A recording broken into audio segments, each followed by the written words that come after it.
नमस्कार मेरे प्रिय विद्यार्थियों, मैं सुबोध पांडे आज मैं पुनः आपकी सेवा में उपस्थित हुआ हूं एक नई कविता को लेकर। जी हां, कुछ भी कहने से पहले मैं सबसे पहले आपका इस एजुकेशनल चैनल में हार्दिक स्वागत करता हूं। आज मैं आपके समक्ष आधुनिक हिंदी साहित्य के श्रेष्ठ राष्ट्र प्रेमी कवि माखनलाल चतुर्वेदी द्वारा रचित पुष्प की अभिलाषा कविता को लेकर उपस्थित हुआ हूं। सर्वप्रथम आज मैं आपके समक्ष आधुनिक हिंदी साहित्य के श्रेष्ठ राष्ट्र प्रेमी कवि माखनलाल चतुर्वेदी द्वारा रचित पुष्प की अभिलाषा कविता का सस्वर वाचन प्रस्तुत करना चाहता हूं। फिर इसके बाद मैं शब्दार्थ सहित सप्रसंग व्याख्या तथा काव्य सौंदर्य को बारी बारी कर आपके समक्ष प्रस्तुत करना चाहता हूं। कुछ भी प्रस्तुत करने से पहले मैं आपको यह बतला दूं कि इस कविता का शीर्षक कहीं कहीं आपको फूल की चाह भी मिलेगा, परंतु चाहे पुष्प की अभिलाषा हो या फिर फूल की चाह, दोनों शीर्षक एक ही कविता है। तो चलिए अब मैं आपके समक्ष आधुनिक हिंदी साहित्य के श्रेष्ठ राष्ट्र प्रेमी कवि माखनलाल चतुर्वेदी द्वारा रचित पुष्प की अभिलाषा कविता का सस्वर वाचन करने के पहले मैं उनका सामान्य परिचय आपके समक्ष प्रस्तुत कर दूं। आइए अब मैं आपके समक्ष आधुनिक हिंदी साहित्य के श्रेष्ठ राष्ट्र प्रेमी कवि माखनलाल चतुर्वेदी जी का सामान्य परिचय आपके समक्ष प्रस्तुत करता हूं। माखनलाल चतुर्वेदी जी का सामान्य परिचय। आधुनिक हिंदी साहित्य के श्रेष्ठ राष्ट्र प्रेमी कवियों में माखनलाल चतुर्वेदी जी का बड़ा ही महत्वपूर्ण स्थान रहा है।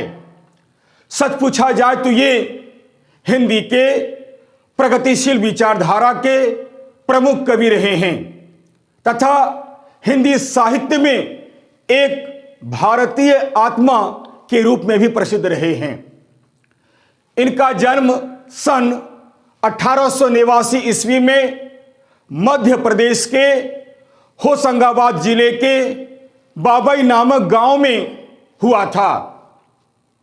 एक अध्यापक के रूप में इन्होंने सन 1904 ईस्वी में खंडवा मिडिल स्कूल में से अपनी जीविका प्रारंभ की थी, परंतु कुछ ही वर्ष नौकरी करने के बाद सन 1912 ईस्वी में उन्होंने इस अध्यापक के पद से त्याग पत्र दे दिया।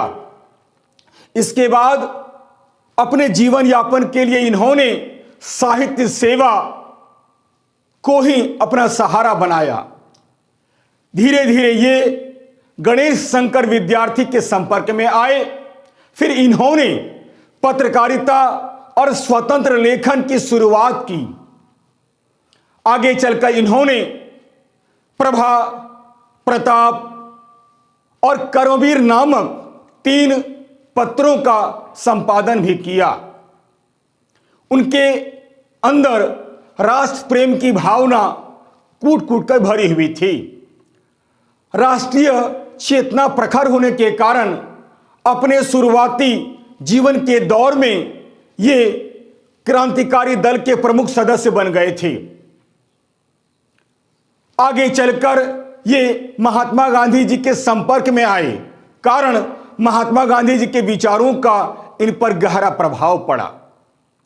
आजादी की लड़ाई में बढ़ चढ़कर हिस्सा लेने के कारण कई बार इन्हें जेल की भी यात्रा करनी पड़ी।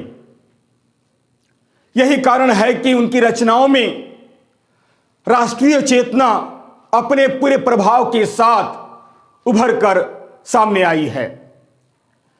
ये हिंदी के केवल सफल कवि ही नहीं थे, बल्कि एक सफल गद्यकार भी थे। राष्ट्र प्रेम से भरी हुई कविताओं को देखकर सन 1963 ईस्वी में भारत सरकार ने उन्हें पद्म भूषण की उपाधि से सम्मानित भी किया। माखनलाल चतुर्वेदी जी की प्रमुख कविता संग्रहों के नाम निम्नलिखित हैं। हिम किरीटनी, हिम तरंगिनी, वेणु लो गूंजे धरा, मरण ज्वार, समर्पण तथा माता। माखनलाल चतुर्वेदी जी के काव्य का मूल स्वर राष्ट्र प्रेम रहा है। त्याग, बलिदान, प्रखर राष्ट्रभक्ति आदि उनकी प्रमुख काव्य की विशेषताएं रही। उनके काव्य में मानवतावादी चेतना तो है ही, इसके साथ ही साथ उन्होंने प्रेम व प्रकृति संबंधी कविताएं भी लिखी है। इनकी भाषा शुद्ध साहित्यिक मानक खड़ी बोली है। उसमें संस्कृत के तत्सम और तद्भव शब्दों की भी प्रधानता है। इनकी भाषा में उर्दू, अरबी, फारसी के तो शब्द है ही, बोलचाल के शब्द भी पर्याप्त मात्रा में मिलते हैं। उन्होंने मुक्त काव्य की ही अधिक रचना की। वस्तुतः माखनलाल चतुर्वेदी जी ने भाषा शिल्प की ओर विशेष ध्यान नहीं दिया, बल्कि भाव पक्ष की ओर ही अधिक ध्यान दिया। अतः शिल्प पक्ष की तुलना में इनका भाव पक्ष ही अधिक सबल रहा है। साहित्य जगत का यह तारा 30 जनवरी सन 1968 ईस्वी में अस्त हो गया। अतः माखनलाल चतुर्वेदी जी आधुनिक हिंदी साहित्य के श्रेष्ठ राष्ट्रप्रेमी कवि रहे हैं। इन्होंने हिंदी साहित्य की जो सेवा की है, जिसके कारण हमारा हिंदी साहित्य सदैव आभारी रहेगा।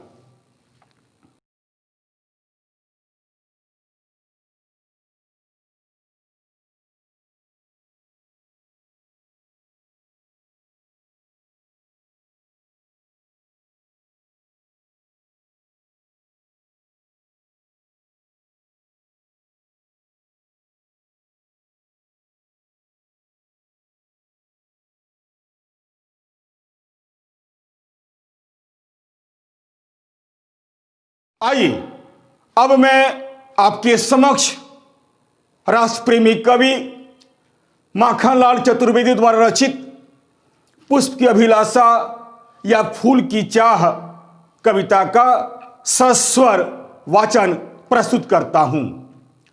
फूल की चाह या पुष्प की अभिलाषा।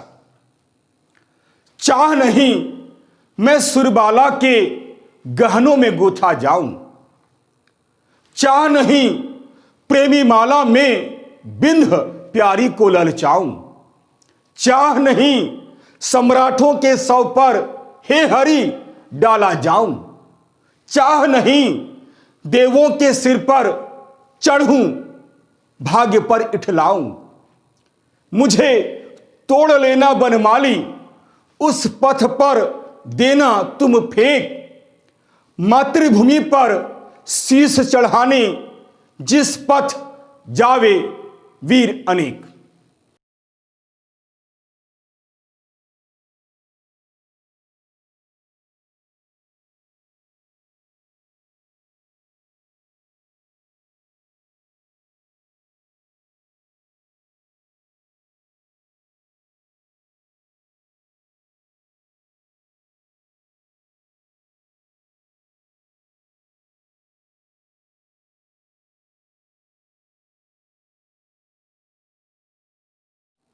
तो आइए अब मैं राष्ट्रप्रेमी कवि माखनलाल चतुर्वेदी द्वारा रचित पुष्प की अभिलाषा या फूल की चाह कविता का सस्वर वाचन करने के बाद अब मैं शब्दार्थ सहित सप्रसंग व्याख्या तथा काव्य सौंदर्य को बारी बारी कर प्रस्तुत करता हूं पुष्प की अभिलाषा या फूल की चाह। चाह नहीं मैं सुरबाला के गहनों में गोथा जाऊं, चाह नहीं प्रेमी माला में बिंध प्यारी को ललचाऊं। उपरोक्त पद्यांश में जो कठिन शब्द उभर कर आए हुए हैं उसके अर्थ को मैं स्क्रीन पर प्रस्तुत करता हूं। संदर्भ: प्रस्तुत पंक्तियां हमारी पाठ्य पुस्तक के पाठ पुष्प की अभिलाषा से ली गई है। इसके कवि हिंदी साहित्य के श्रेष्ठ राष्ट्र प्रेमी कवि माखनलाल चतुर्वेदी जी हैं, जिन्हें हिंदी साहित्य जगत में एक भारतीय आत्मा के रूप में भी संबोधित किया जाता है या स्वीकार किया जाता है।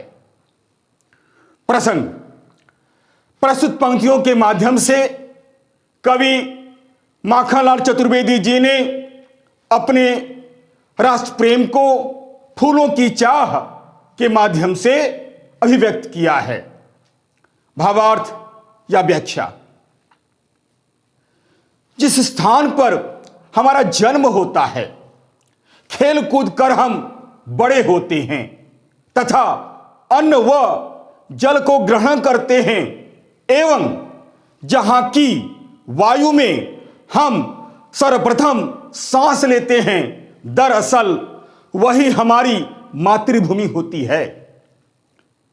ऐसे उपकारी मातृभूमि के प्रति प्रेम होना तो स्वाभाविक ही है। अतः हम मातृभूमि के ऋण से कभी भी उऋण नहीं हो सकते हैं। कहने का अर्थ यह है कि हम अपना तन मन धन यानी सर्वस्व बलिदान करके भी मातृभूमि के ऋण से कभी भी उऋण नहीं हो सकते हैं।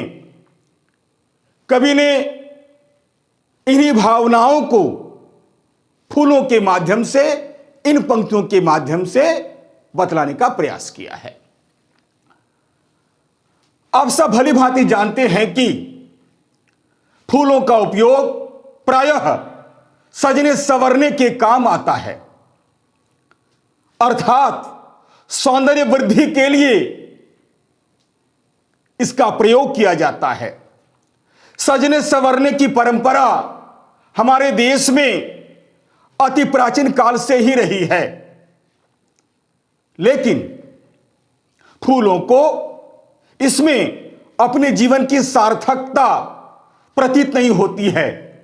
इसलिए ये यानी फूल देश प्रेम की भावना से प्रेरित होकर कहते हैं कि उन्हें बिल्कुल चाह नहीं है कि उन्हें सुरबाला यानी देव कन्या के गले में गहनों के रूप में गोथा जाए, यानी वे किसी देव कन्या के गले में बहुमूल्य आभूषणों में गुथकर सुख व सम्मान पाने को बिल्कुल इच्छुक नहीं हैं, क्योंकि वह उनके जीवन का लक्ष्य नहीं है। फूल ये भी नहीं चाहते हैं कि वे किसी प्रेमी की माला बने और उसकी प्यारी उसे देखकर ललचाएं, क्योंकि फूल उसके स्थान पर प्रेमी के गले से लिपटे। कहने का अर्थ यह है कि फूल की यह चाह बिल्कुल नहीं है कि वह प्रेमी की माला बनकर उसके प्रेमिका को ललचाएं, उसकी ईर्ष्या का पात्र बने। इन पंक्तियों में फूलों की जो इच्छा है वही कवि की इच्छा है। कवि अपने आप को इस भारत रूपी उपवन का एक फूल समझता है और इसी रूप में उन्होंने मातृभूमि के प्रति अपनी भावनाओं को स्वर दिया है।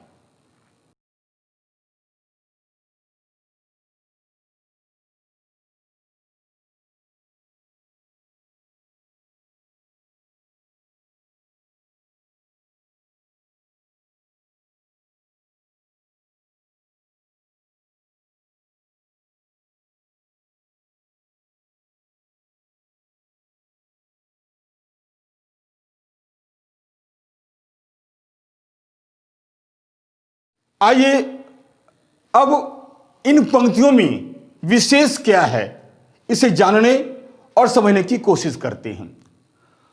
उपरोक्त पंक्तियों की भाषा शुद्ध, साहित्यिक, मानक खड़ी बोली है। भाषा सरल, सरस तथा ओज गुण से परिपूर्ण है। भाषा में एक प्रवाह है। इस कविता में कवि ने फूलों के माध्यम से स्वाधीनता संग्राम में जुड़े जन सामान्य एवं स्वयं की राष्ट्रीय भावनाओं को अभिव्यक्ति प्रदान की है। फूल जन समुदाय का तथा उसकी चाह उनकी राष्ट्रीय भावनाओं के प्रतीक हैं।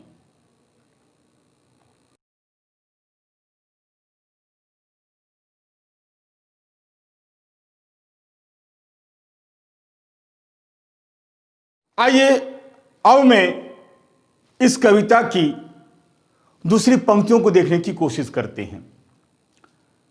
चाह नहीं सम्राटों के शव पर हे हरि डाला जाऊं, चाह नहीं देवों के सिर पर चढ़ूं भाग्य पर इठलाऊं। उपरोक्त पद्यांश में जो कठिन शब्द आए हुए हैं उसके अर्थ को मैं स्क्रीन पर प्रस्तुत करता हूं। प्रसंग, इन पंक्तियों में कवि माखनलाल चतुर्वेदी जी ने अपनी राष्ट्रभक्ति को फूलों की चाह के माध्यम से अभिव्यक्त किया है। व्याख्या, प्रकृति हमेशा से मानव जीवन की प्रेरणा तथा कवियों की अभिव्यक्ति का माध्यम रही है। इन्हीं भावनाओं के वशीभूत होकर कवि ने फूलों के माध्यम से अपनी इच्छा को अभिव्यक्ति प्रदान की है। कवि कहते हैं कि फूलों की यह चाह बिल्कुल नहीं है कि उन्हें सम्राटों के शव अर्थात चक्रवर्ती राजाओं की अर्थियों पर डाले जाएं या चढ़ाया जाए, यानी वह राजकीय सम्मान पाने को बिल्कुल इच्छुक नहीं है। फूलों की यह चाह भी नहीं है कि किसी श्रद्धालु या भक्तजनों द्वारा मंदिरों में स्थापित उन्हें पूज्य देवताओं के मस्तक पर अर्पित किया जाए तथा वह अपने भाग्य पर इठलाएं, अपने भाग्य को सराहे। सिर्फ फूलों को ही यह सौभाग्य प्राप्त होता है कि वे देवताओं के सिर पर चढ़े, अपने भाग्य पर फूला न समाए, परंतु यह फूल की बिल्कुल चाह नहीं है।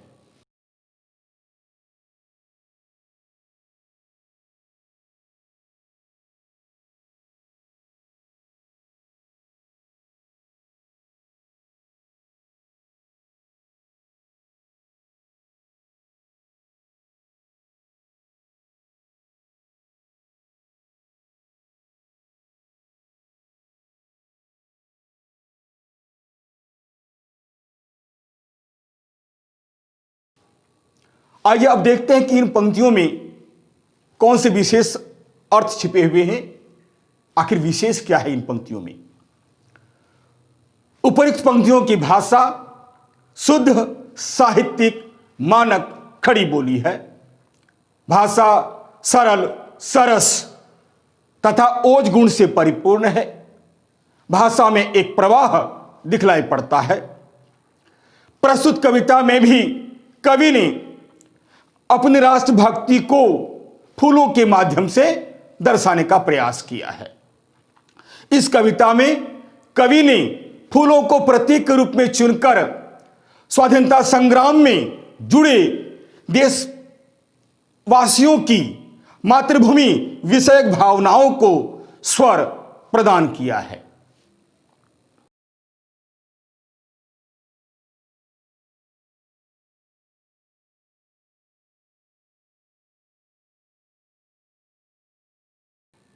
आइए अब मैं माखनलाल चतुर्वेदी द्वारा रचित पुष्प की अभिलाषा कविता की अंतिम पंक्तियों को देखने की कोशिश करते हैं। मुझे तोड़ लेना वनमाली, उस पथ पर देना तुम फेंक। मातृभूमि पर शीश चढ़ाने जिस पथ जावे वीर अनेक। उपयुक्त पद्यांश में जो कठिन शब्द उभर कर आए हुए हैं उसके अर्थ को मैं स्क्रीन पर प्रस्तुत करता हूं। प्रसंग। कविता के इस अंश में कवि माखनलाल चतुर्वेदी जी ने अपनी मातृभूमि के प्रति प्रेम को फूलों के माध्यम से बतलाने का प्रयास किया है। भावार्थ या व्याख्या। कवि अंतिम पंक्तियों में देश प्रेम के भाव को प्रकट करते हुए कहते हैं कि फूलों की एकमात्र चाह या अभिलाषा या कामना यही है कि उनका वनमाली उन्हें तोड़कर उस रास्ते पर फेंक दे जिस रास्ते पर हमारे देश के वीर जवान अपनी मातृभूमि की रक्षा करने के लिए यानी अपने प्राणों को न्यौछावर करने के लिए जाते हैं। कहने का अर्थ यह है कि जिस मार्ग से हमारे देश के वीर या जवानों की टोली अपनी जन्मभूमि की रक्षा करने के लिए अपने प्राणों की आहुति देने जा रही हो, ऐसे रास्ते पर वनमाली उन्हें फेंक दे या फैला दे।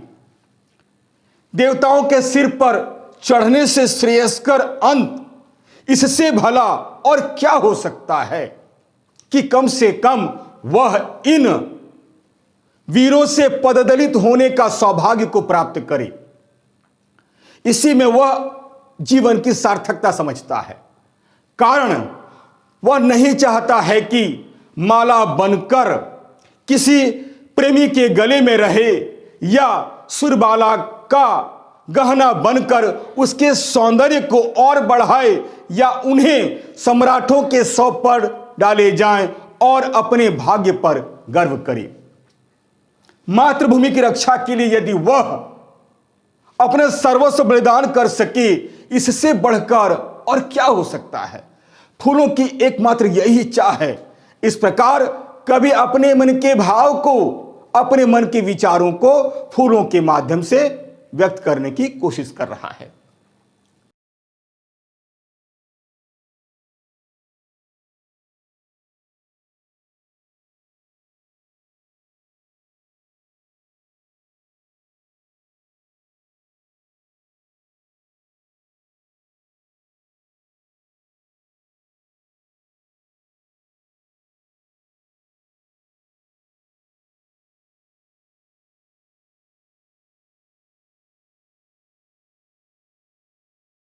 आइए अब इन पंक्तियों में विशेष अर्थ क्या छिपा हुआ है इसे समझने की कोशिश करते हैं। उपयुक्त पंक्तियों की भाषा शुद्ध, साहित्यिक, मानक खड़ी बोली है। भाषा सरल, सरस तथा ओज गुण से परिपूर्ण है। भाषा में एक प्रवाह दिखलाई पड़ता है। कवि ने फूलों को प्रतीक रूप में चुनकर स्वाधीनता संग्राम में जुड़े हुए देशभक्तों की भावनाओं को शब्दों के माध्यम से बतलाने का प्रयास किया है। स्वाधीनता संग्राम के दौरान कवि अनेक छद्म नामों का उल्लेख किया करते थे। वनमाली संभवतः कवि के अनेक छद्म नामों में से एक है।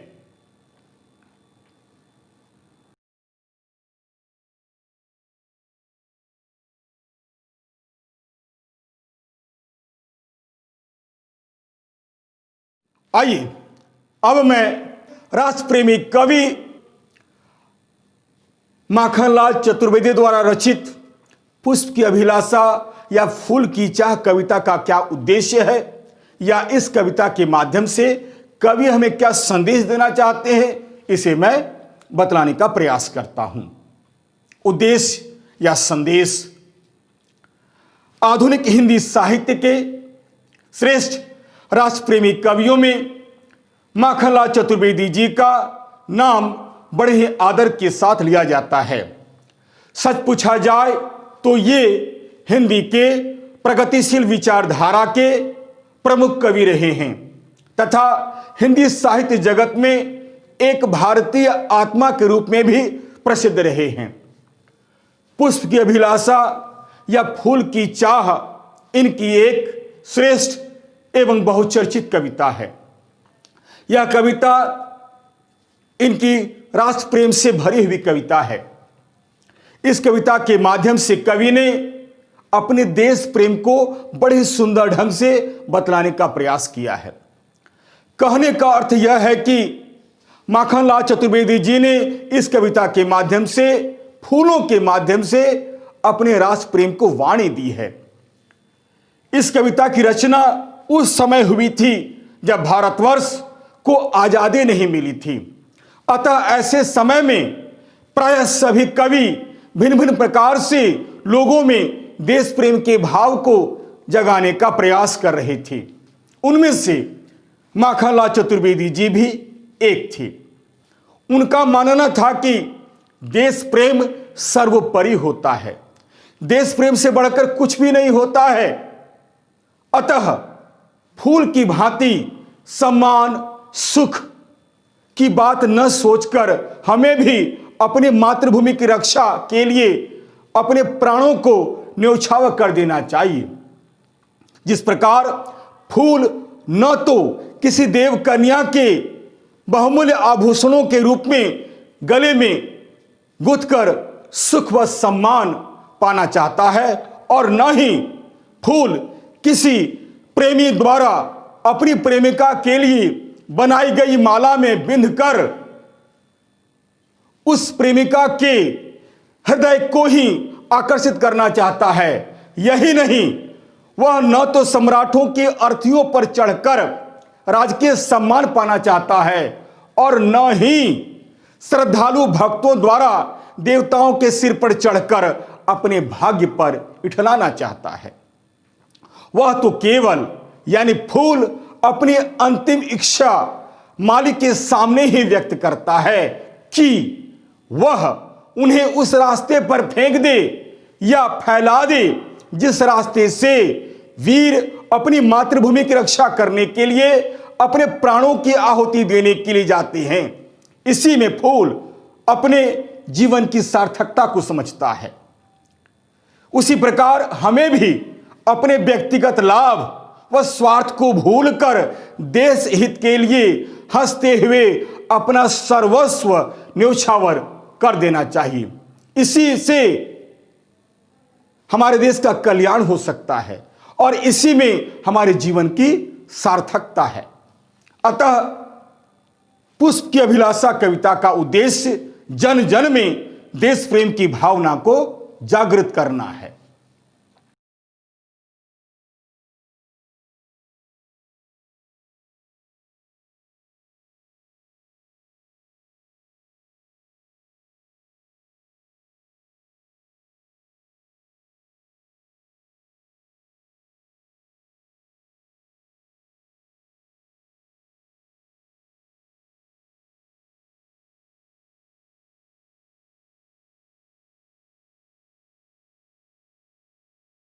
यदि आपको यह वीडियो अच्छा लगता है तो इसे लाइक अवश्य करें।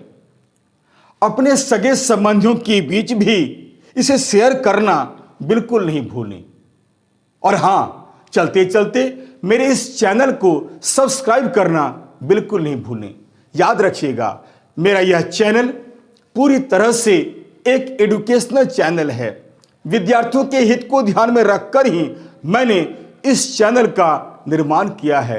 अतः सब्सक्राइब करना, लाइक करना और शेयर करना बिल्कुल नहीं भूलिएगा। तब तक के लिए नमस्कार, धन्यवाद।